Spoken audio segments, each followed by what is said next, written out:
It's the thing in the people line. You can't come in the party with your pants down by your knee. Let me tell you, flat and you going through that your crack showing. Pull up your pants, you underwear have a hole. Pull up your pants, you underwear have a hole. Pull up your pants, you underwear have a hole.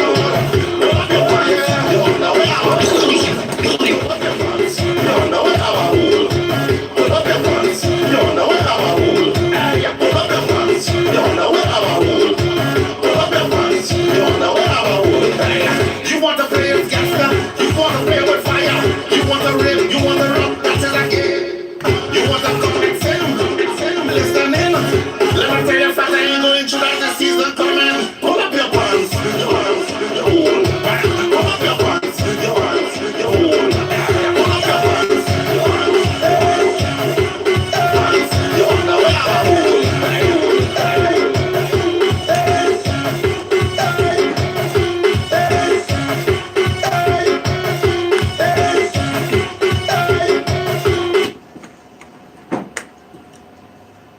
Six minutes after 8 o'clock. Good morning, Tobago.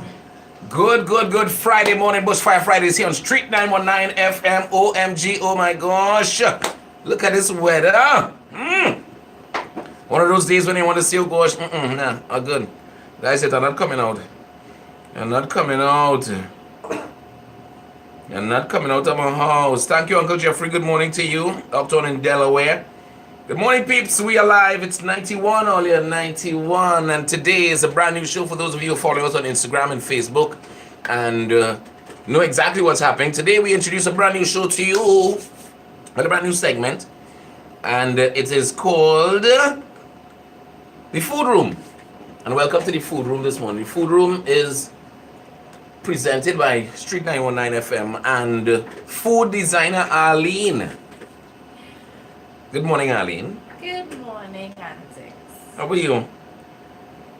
My belly full this morning. Your belly full? You had a good breakfast? Yes. Ooh! Breakfast of champions. I had 2 doubles this morning. Nice. Yeah, but of course, doubles is classic breakfast food.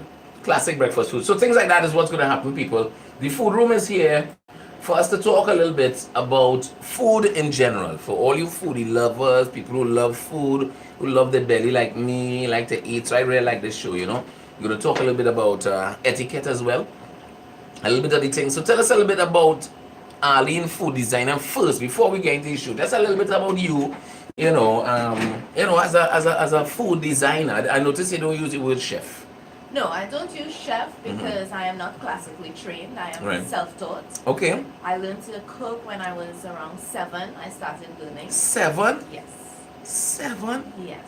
I learned In to my cook house, everybody must know how to cook. All the girls, all the boys, everybody. Oh. So I used to be in there with my grandmother and she'll give me a little flour to play with and help roll out stuff. And as I got older, I get to hold a knife and things like that.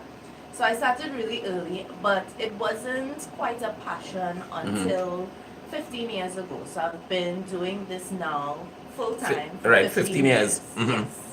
And so food designer really just means that I take all different types of ingredients and dishes and I turn them into different styles of service. Yep. So one of the things I'm really, really known for is being able to transform our local cuisine into cocktail-sized portions or hors d'oeuvres. Okay. And so when we have visitors come and they book for weddings, they get a little taste of the Caribbean, but in small, elegant bites. Oh, nice. So you manipulate the run-of-the-mill traditional food into some nice little tapas, as they say. Yes. Small things. So all those things you're going to learn about too, a little jargon, how people talk, that kind of thing. So that's excellent. Self-taught. And of course, she's a food designer, so she does these excellent. I mean, I personally like to eat when Arlene cooks. So I just lay no little. When Arlene was in Crockpot, guys, food galore all day, every day. So this show in particular, tell us a little bit about what we're going to be doing throughout this show, because we're introducing a show today and we're going to continue throughout. And we have a nice little summer program of activities. I mean, food is something that we all engage in, we all involved in, but there are different things in the food industry that people could always learn. Yes, little sure, growth and thing. sure. Well, food is such a broad brush to paint with. There's so many different cultures and fusions, and there's a science to some of it. Right. And there's so much to discuss, because even if you look at something as simple as salt, there's so many different types of salt and so many different ways salt is being made. Right. But salt is in all food. Right. Yes. You know, you have to season and one of the top seasoning is salt. Yeah. So there's so much history in food, not just here in the Caribbean, but around the world. Everybody has a culture and everybody has to eat. So there's so much topics and so much streets and side streets and alleys that we can go into to discuss food. And you know, there's been a rise in food tourism lately. Yes, yeah, but I think that's a big market of food tourism. Of course, because now people travel just as much for food as they do for sightseeing. Yeah.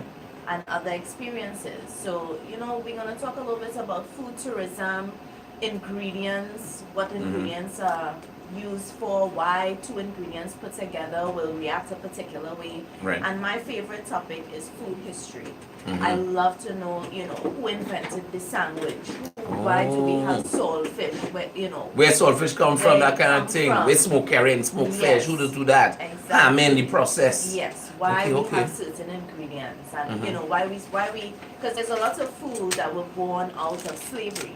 Okay, right, yeah. Right? But somehow we still have it today. And there's a lot of food that was born out of lack of refrigeration that we still carry today. Right. And then you have all of these instances where food is being modified to suit population and all these different things. And while there may be some benefits, there are definitely some disadvantages and health issues caused by modifying, you know, natural food. And then we've lost a lot of food along the way.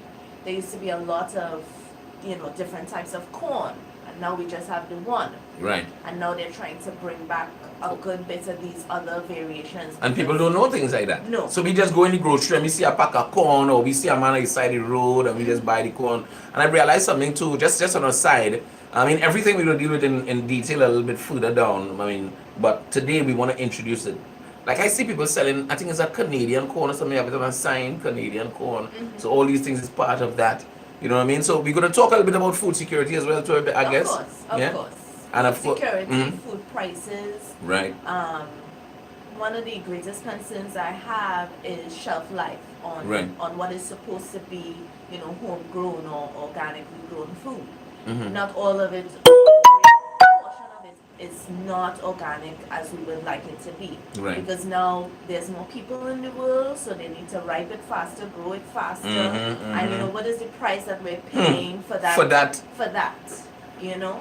Cool. And I also like to promote, you know, because people say, you know, I don't eat this and too much cake or too much ice cream or, you know, too much salt. And I really like to tell people that, you know, I practice moderation in everything. And that is definitely inclusive of food.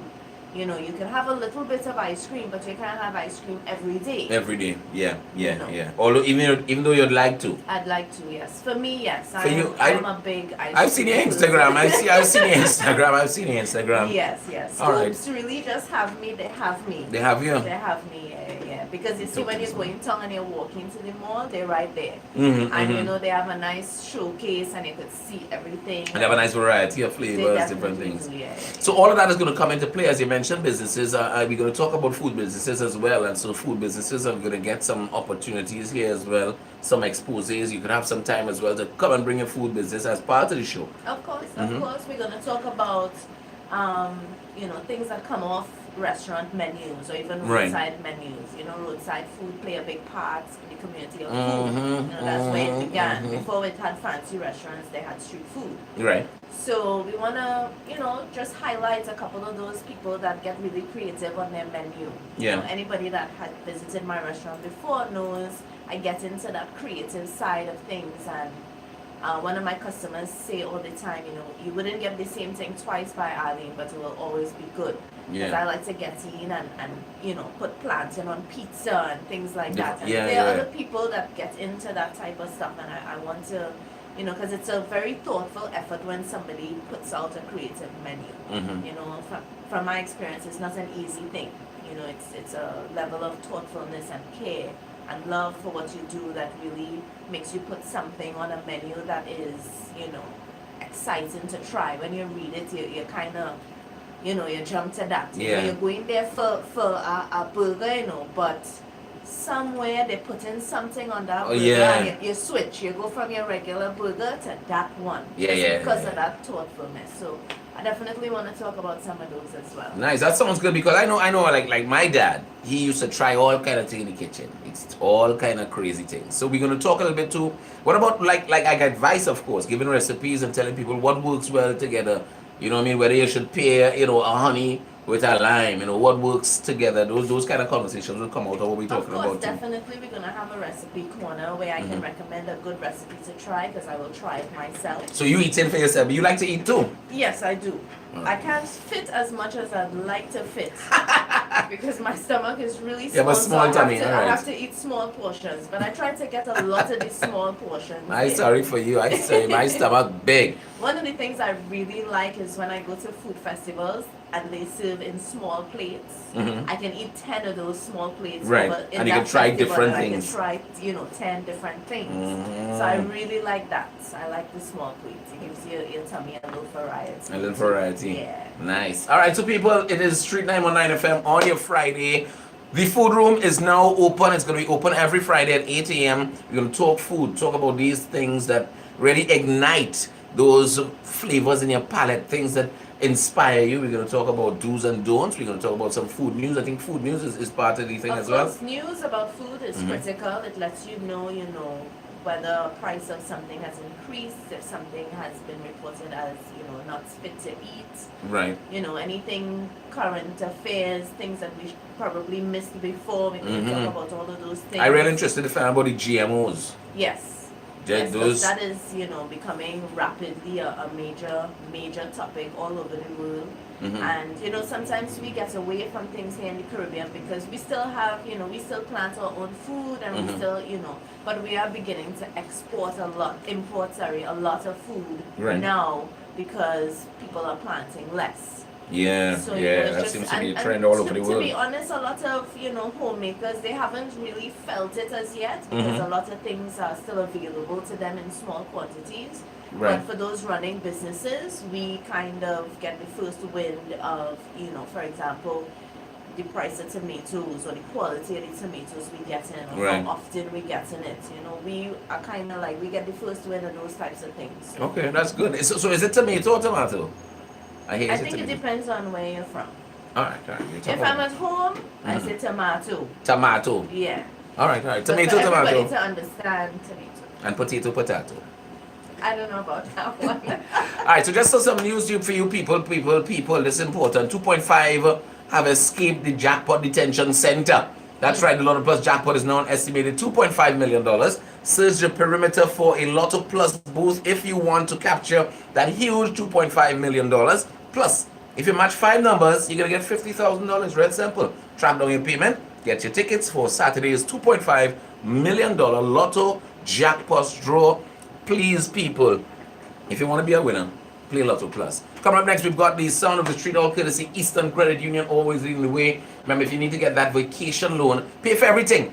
Plane ticket, buy a new suitcase, organize your trip, pay for hotel accommodation, and get spending money, all from Eastern Credit Union, and get a chance to win $30,000. That's the promotion going until August 31st, all courtesy Eastern Credit Union.